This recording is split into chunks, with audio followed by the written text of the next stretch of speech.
So I gave my blue black 124 just one more test drive today. I had a feeling maybe a mouse had built a nest in the air filter housing. Kind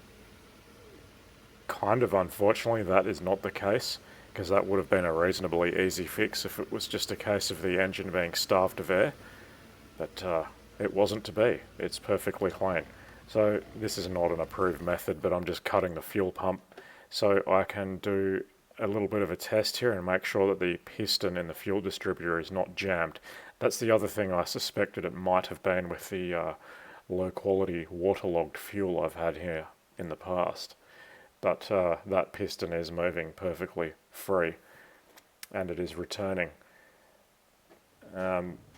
This test here, I'm just making sure that the piston is actually dropping down after I've pushed it up by pushing this flap down, and you can actually feel it.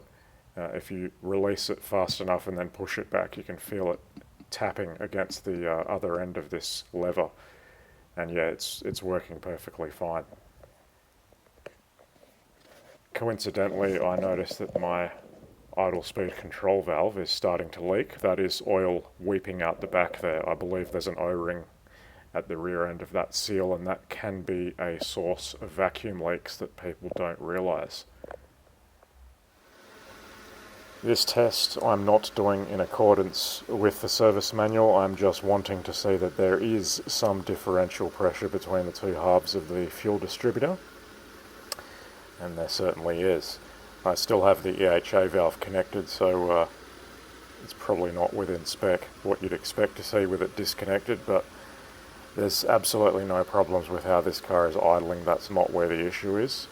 The issue is it runs out of power now, anywhere from 1/4 throttle upwards. It's actually getting worse. So I suspect the ongoing issue is still the tank screen is clogged up. I have not removed that yet. I kind of hate that job, and I'm trying to find any excuse not to do it, but it looks like that's going to be the case.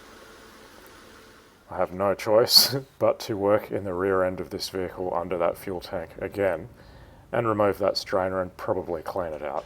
My least favourite job.